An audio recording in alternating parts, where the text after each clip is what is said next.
Hello అండి, నా పేరు శ్వేతప్రియ. నేను ఎంఎస్సీ న్యూట్రిషన్ చేశాను. న్యూట్రిషనిస్ట్గా వర్క్ చేస్తున్నాను ఫ్రీలాన్సింగ్. మేము హైదరాబాద్ రామ్నగర్లో ఉంటాము. మేము ఉండేది చిన్న అపార్ట్మెంట్లో అయినా 3 feet బాల్కనీలో మొక్కల మీద ఇంట్రెస్ట్ తోటి చాలా కూరగాయలు పెంచుతున్నాను. దీంట్లో నేను న్యాచురల్ ఎరువులే వాడతాము. మా అమ్మగారికి కూడా దీని మీద చాలా ఇంట్రెస్ట్, సో ఇద్దరం కలిసి పనిచేస్తుంటాము. ఎక్కువ మటుకు టొమాటో, కాకరకాయ, మిరపకాయ ఇలాంటి వెజిటేబుల్స్ పెంచుతున్నాము.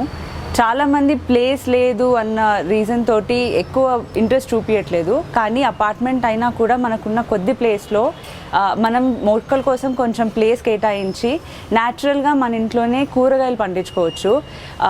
చాలామంది ఫ్యాషన్ కోసం ఫ్లవర్స్ ఇలాంటివి ప్రిఫర్ చేస్తారు.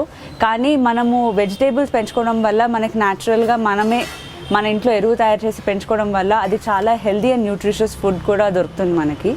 ఈ మధ్యకాలంలో మనందరికీ న్యాచురల్ ఫుడ్స్ కావాలి, హెల్దీ ఫుడ్ కావాలి అని చాలా ఉంటుందండి. సో మనకి టెర్రస్ లేదు, లేకపోతే మనది ఇండిపెండెంట్ హౌస్ కాదు, మనం గార్డెనింగ్ చేయలేము, ఇలాంటి రీజన్స్ వల్ల మనము వెనకబడిపోతున్నాము.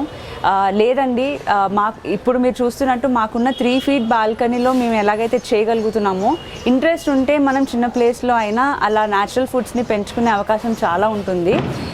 సో ఇది ఒక చిన్న హ్యాబిట్ లాగా స్టార్ట్ చేయొచ్చు. ఆర్ గార్డెనింగ్ ఇంట్రెస్ట్ ఉన్న వాళ్ళు ఒక హాబీ లాగా స్టార్ట్ చేసి అది మన ఫ్రెండ్స్కి ఇంట్రడ్యూస్ చేయొచ్చు. ఇలాగా మనం హెల్దీ ఫుడ్ ఆర్ న్యాచురల్ ఫుడ్ని తినే అవకాశాన్ని మనలో ఇంకా మన చుట్టుపక్కల వాళ్ళు, మన రిలేటివ్స్ కానీ ఫ్రెండ్స్లో కానీ పెంచే అవకాశం ఉంది.